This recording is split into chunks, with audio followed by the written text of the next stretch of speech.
એમાંય સનાતન. હવે સનાતન સનાતન આપણે કરીએ ને હિન્દુ હિન્દુ કરીએ ને એટલે એનો અર્થ એવો નથી અમે એટલા શીશરા નથી કે બીજાને અમે નીચા કહીએ.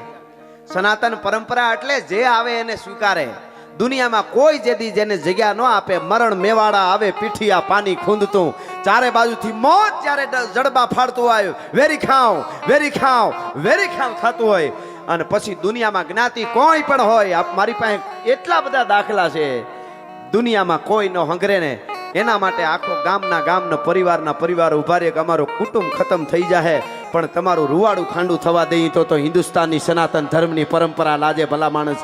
એવી રીતે બીજાના માટે માથા આપ્યા એ સનાતન પરંપરા છે. સનાતન એટલે સૂર્ય, સનાતન એટલે સમંદર, સનાતન એટલે શ્રી રામ, સનાતન એટલે શિવ, સનાતન એટલે સિંહ, સનાતન એટલે સમંદર ઘૂઘવતો સમંદર, સનાતન એટલે બીજાના માટે આર પાર ઉતરી જવું, સનાતન એટલે સૃષ્ટિનું રક્ષણ કરવું, સનાતન એટલે ઉજળી પરંપરા. એ સનાતન ધર્મ. સનાતન એટલે સંકુચિત નો. આપણે બીજા ધર્મને કોઈને કોઈ દી નીચા કહી શકીએ જ નહીં. આપણી ઋષિ પરંપરાએ શીખાડ્યું નથી. અને બીજાના ધર્મ ઉપર ખરાબ કોમેન્ટ કરે અને બીજાના ધર્મને નીચા કે એનાથી મોટો નીચના પેટનો કોઈ ન હોય. એ અહીંથી જાહેરમાં કહી દઉં છું આપને. એટલું ઘણા કરે છે ને એટલા માટે. બાકી આપણે તો જોડવા વાળા છીએ. આપણે આપ્યું છે. કેવડા પરિવારો કપાઈ ગયા. ભૂસર મોરી જોવો તો ખબર પડે તમને.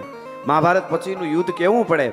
કચ્છ અને ભૂસર મોરી બે, જામ અબડા અને ભૂસર મોરીનું યુદ્ધ તમે વાંચો. એક મુસલમાન પરિવારને આશરો આપવા માટે કેટલા કપાણા. આ બધી આપણને ખબર. આપણે તો શું ભણાવવામાં આવ્યું? તાજમહેલ કોણે બનાવ્યો? તારા દાદાજીએ બનાવ્યો હોય છે. બસ કલ્પનામાં. વધારે થાય માફ કરજો. હું અહીંથી બીજું અહીં જે આયોજક મિત્રોએ મને બોલાવ્યો છે, સારું બોલું તમને મજા આવે ને કાંઈ આડાવડું ન થાય ને તકલીફ ન થાય એવું જે બોલું એ બધું તમારું. આયોજકે બોલાવ્યો એનું. અને કોઈને તકલીફ થાય એવું કાંઈ બોલાઈ જાય તો એ મારું હશે એટલે હું સ્વીકારું છું. એના માટે કોઈને કોર્ટમાં જવું હોય તો કાલે હું તૈયાર છું. કારણ કે બોલી બકતો નથી મને. હું તોલ્યા વગર કોઈ દી બોલતો નથી. બોલ બોલ અમોલ હે, બિન તોલે મત બોલ, પહેલે ભીતર તોલ કે ફિર બાહિર તું બોલ. બોલવું ને બકવું એમાં ઘણો ફેર છે. તરવાર તરવાર છે, બંદૂક બંદૂક છે, હથિયાર હથિયાર છે, પણ દુનિયાના અણુબોમ્બ ન કરી શકે એ શબ્દ કરી શકે છે. અને એના માટે આરએસએસ છે, બજરંગ દળ. હમણાં એક ગુગલું બોલ્યું તો વધારે થાય માફ કરજો.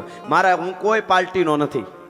મારા માટે બધાય હરકા. પણ એ એમ કહેતો એક બજરંગ દળ કો બેન કર દે કે ખતમ કર દે કે તારા બાપ દાદાની પેઢીઓ મથે 13 વર્ષ હતી એમ બિલકુલ ખતમ થવાનું નથી. તારે મથવું એટલું મથી લેજે. નથી રહેવાતું એટલે બોલાઈ જાય છે યાર. હા નકર મારે કાંઈ, હું તો સાહિત્યકાર છું. મારા માટે બધાય હરખા હોવો જોઈએ. અમે તો મહારાણા પ્રતાપને યાદ કર્યો કે આકેમ ખા સુરને યાદ કરી છે ને. શિવાજી મહારાજની સેનામાં હતા. મને ખબર છે કોણ કોણ હતા. એની ક્યાં વાત કરો. એક ઝટકામાં ભારતની આન બાન શાન ઊંચી કરી દીધી હતી એવા ડોક્ટર અબ્દુલ કલામની જનતાને મારા 100 સલામ છે. આમાં ક્યાં જ્ઞાતિવાદની વાત છે? સાહિત્યકાર તરીકે અમારી જવાબદારી હોય એટલા માટે હું કહું છું. અબ્દુલ હમીદને કાયમ યાદ કરું છું. સારું કરે, સ્વીકાર્ય, પ્રેમથી રહે છે. ભાઈઓ ઘણા બધા સારા છે. હું એક દાખલો શરૂઆતમાં એટલે આપું છું, કોઈને અવળી નોંધ ન લેવી. પણ અમારે જુનાગઢમાં એક સલીમભાઈ અને રસીમ એવા બે નામ, બીજા ભાઈનું નામ હું ભૂલી ગયો. હમણાં હું એમને મળ્યો. એમની વાડી છે ત્યાં. અને વરસદી પહેલાં કે 2-3 વર્ષ પહેલાં હું મળ્યો હતો એમને. શું કામે આ દાખલો એટલા માટે આપું કે અમારું સનાતન દરિયો છે યાર. અમે કોઈને નીચા કહી ન શકી. પણ અહીંયા રહીને જો કોઈની અહક થતું હોય અને અમીર ખાન એમ કહેતો હોય મેરી પત્ની યહાં સેફ નહીં તો પાકિસ્તાન ભેળું થા ઘૂગલું. અહીંયા શું કામ રહેશો? સીધી વાત. સલીમભાઈને એટલે હું યાદ કરું છું. સલીમભાઈ અને બીજા હસનભાઈ અને સલીમભાઈ 2 ભાઈઓ છે. હમણાં હું મળ્યો 5-10 દી પહેલા. સાહેબ ગાયું માતાજીને ક્યાંય કાંઈ તકલીફ થઈ હોય, એક્સિડન્ટ થયું હોય, જીવડા પીડાય પેલું તો એ પકડી અને એની દવા કરી અને એની સેવા કરે. અને હમણાં એક માંદી ગાય હું જોઈ આવ્યો. એ કે હાવ મરવા પીડી ત્યાં લઈ આવ્યો છું, ખોળ ખવડાવું છું, લીલું નાખું છું. અને જો હવે હાજી થાય એટલે છોડી મૂકી. મને કે તકલીફ એવી થઈ છે, એણે એમ કીધું. અમુક ઘોઘાઓ એ કે અમને નડે, તકલીફ એવી થઈ છે અમારા. એ કે એમ બોલ્યો જે એવું કર્યું છે ને એ અમને નડે છે. કે હું કે ક્યાંક ગાય એવી હોય બીમાર હોય ને પકડવા જવાનું ખબર પડે ને આ મુસલમાન છે તો એ કે મને મારેલો છે, મેં માર ખાધી છે તો એની સેવા નથી મૂકી. હવે આની વાત કરવી પડે કે ન કરવી પડે? તમે જ કહો. અમે ક્યાં જ્ઞાતિવાદની વાત આવી સાહેબ? હા. અને બીજું કે વર્ષોથી વાવાઝોડું વચ્ચે આવ્યું હતું ને તો ઢોર માલધારીના બધે પાણી ભરાઈ ગયા, ખાવાનું ક્યાંય નહીં, ગાયું ધ્રુજતી હતી. એણે કીધું કે આ મારા સાહટિયામાં સૂટું મૂકી દો ને બધું ખવડાવી દો અને મારા સાપરામાં તમે ઊભી રાખી દો. જેટલા મૂંગા પશુ બહે એમાં રામે રાજી હોય ને અમારો ખુદાય રાજી હોય. એમાં ક્યાં કોઈ વાત આવી છે આમાં? કહેવાનો અર્થ મારો જે છે એ તમે સમજી શકો. પણ હવે સાહેબ જે આ નીકળી પડ્યા છે જે અમુક હાવ હા કે જે આમ કરી નાખશું ને તેમ કરી નાખશું ને 1300 વર્ષ તમારી પેઢીઓ મથે છે, એમાં કાંઈ ફેર ન પડે. એટલે શાંતિ રાખવી, જે ડોળવા નીકળ્યા છે ને એના માટે. અને બેનું દીકરીઓને કહું, 35 રૂપિયાનું પેટ્રોલ પુરાવીને આવે લવ જેહાદિયાના પેટનો, એની પાછળ તમે બેહી જાઓ ત્યારે સનાતન ધર્મની છાતી ઉપર પગ દઈને જાઓ છો. તમે જરાક જોતા રહેજો બાપા. માતાઓ બહેનોને પગે લાગીને કહું છું, બે હારી જૂની વાર્તાઓ સંભળાવજો તમારી દીકરીઓને અને દીકરાઓને. કેટલી વાતો છે, તમે હું નથી કહેતો મને સાંભળજો, ન કે પોતાનું પ્રમોટ કરે છે. હાલો મને ન સાંભળતા, બસ બીજા કોકને સાંભળજો, પણ હારી વાર્તાઓ સાંભળજો, ખબર પડે કે આપણી કઈ પરંપરા છે. હા, અનુપમા ઓછી જોવાય તો કાંઈ વાંધો નહીં, જરાય દુઃખી નથી. તમને લાગે છે કે દુઃખી છે અને વધારે થાય તો માફ કરજો, પણ રહેવાતું નથી એટલે કહી દઉં. સિરિયલનું નામ હોય પવિત્ર રિશ્તા, અને કોના રૂમમાંથી કોણ નીકળે એ નક્કી જ ન હોય તો 1700 એપિસોડ જોવાય છે. યાર આમાં દુઃખ થાય છે યાર. તમે હાવ આટલે બધે પલે ન કરે હાવ દીકરો. શું સનાતન પરંપરા છે, શું હિન્દુસ્તાનની દીકરી હોય સાહેબ. આજ પણ મારા દેશની દીકરી હાલી જાતી હોય તો નારાયણ અવળું જોઈ જાય હુરજ કે મારા હિન્દુસ્તાનની દીકરી છે, એના સામે મીઠ ન મડાય. પણ એ રીતે રીએ તો બાકી સિનેમા હોલમાં કૂદકા મારતી હોય કોઈ કોણિયું મારે, એમાં આપણો વાંક નથી યાર. આમાં પછી કેટલાકને સમજાવવા જવું અમારે. સિંહણ જેવી હોય મારા દેશની દીકરી, અને ક્યાં પૂગી ગયા આપણે યાર. મારે દુહાસનથી શરૂઆત કરી પણ આ વેદના ચાલવાય છે થોડીક, મને રહેવાતું નથી.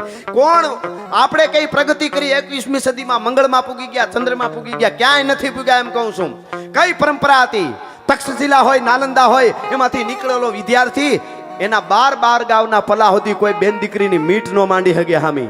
એને બદલે 16 વર્ષની દીકરીને રેંચી નાખે સરી લઈને. અને એવા હામાં ઊભા ટોળા બધા જોતા હોય તો એમ થાય કે હાય નપુસકના પેટના તમે ક્યાં વાત કરો છો કે અમે આગળ આવી ગયા સહીને, અમે ભણેલા ગણેલા સહીને. હવે કોણ તમે આગળ આવી ગયા, કયા યુગમાં તમે જઈને ઉભા રહ્યા? હામાં ઊભા બધા. હું તમને વધારે કઈ વાત નથી કરતો, પણ આની આ ઘટના અમારી ગીરમાં, આ દાખલો આપું. અમારી ગીરમાં 10 ઘર, 8 ઘર અને 5 ઘર, ક્યાંક 20 ઘર આવડા જ નેહડા હોય. એમાં પુરુષો ઘેરે દિવસના ન હોય, દિવસના બેનું દીકરીઓ માવડીઓ જ ઘરે હોય. પુરુષો કોઈ ભેહું લઈને વી ગયા, કોઈ હાંટીઓ લઈને અટાણે વી ગયા, કોઈ બરોબર 8 ઘર હોય, ક્યાંક 5 ઘર હોય. પણ એકલો નહીં, આવા 5 જણા કોક જઈ અને 15 વર્ષની દીકરી ત્યાં જઈને બાવડું પકડે, ખબર પડે હું આની હાલત થાય. કુવાડીયું લઈને વેતરી નાખે ઊભા ભલા માણસ. તો તમે કહો એ યુનિવર્સિટી હારી છે કે આ યુનિવર્સિટીમાં જ ભણીને નીકળે? હું ભણવાનો વિરોધી નથી, બહુ ભણજો, બહુ આગળ વધજો, પણ મને આ રહેવાતું નથી. એટલે કહું સમાજની સભ્યતા ક્યાં જઈને ઊભી રહે છે એ ન થાય એટલા માટે આ ભગવી પાઘડીઓ બાંધીને આ બધા ભેળા કે હવના ધંધા છે. અમુક જે હાવ નીકળી પડ્યા છે ને લેવા દેવા નથી, અને બહુ મોટા છે ને એણે જ સમાજને પૃથ્વી નુકસાન કર્યું. તમને કહી દઉં છે ને, સ્કૂટર ભૂલું પડે ને, સ્કૂટર તો બીજી ગલીમાં જાય ઘૂમરો મારીને વયો આવે. પ્લેન ભૂલું પડે તો બીજા દેશમાં જાય. મોટા નુકસાન કરે ને નડે બહુ. અમુક એવા નડે છે કે હજી આપણે ભરપાઈ નથી કરી શક્યા 70 વર્ષમાં. રવિ સાહેબ હા હજી માસડો ભેળો કરે છે મોદી સાહેબ. કેદી થાય વળી મોદી સાહેબ કહે ઘણા એમ કહે કે આ તો પાર્ટીના છે, અમને ગમે છે તો ગમે છે યાર. હવે મોદી સાહેબ હાલે આવતા હોય તો હાવજ જેવો લાગે, इसके लिए એક તાલી તો બનતી હે યાર. હવે આમાં ક્યાં કોઈ આપણે કોઈને ઓલું છે? લાલ બહાદુર શાસ્ત્રી કાયમ એના માટે બોલ્યો કે આ દેશનું કોઈ ઋણ નહીં ચૂકવી શકે, એને મારા કરોડો વંદન છે. વલ્લભભાઈ પટેલ સાહેબ, તમે કોણ ઋણ ચૂકવી શકે સાહેબ? હું કહું શરૂઆતમાં સાહેબ, વલ્લભભાઈ પટેલે એક સ્ટેટ પાસેથી 1 કરોડ લીધો હોત ને, જ્યારે બધા રજવાડાનું 1 તો એ વખતે 565 કરોડ એની પાસે હોત. હટાણે એના કેટલા ગણા થયા હોય. પણ સાહેબ જે નાયબ વડાપ્રધાન હોય, ભારતનો ગૃહપ્રધાન હોય, એનું મૃત્યુ થાય અને એના ખાતામાં પૂરા 300 રૂપિયા ન નીકળે ને, એના 3000 કરોડના ટેચ્યુ બને. એમને નથી થતું. ગાંઠિયા વણતા સુઈલમાં મોટા કરી જાય, એના ન થાય. આ તો હકીકત છે ને. અને ઈ વલ્લભભાઈ જાય અને ગંગાજળિયું ગહિલ કુળ સાહેબ, અટાણે બસમાં સીટ મળી ગઈ હોય ખાલી ન કરે. મારું પોકેટ પડ્યું હતું, તું પોકેટ પડ્યું રહે ને તું હોયો જાય.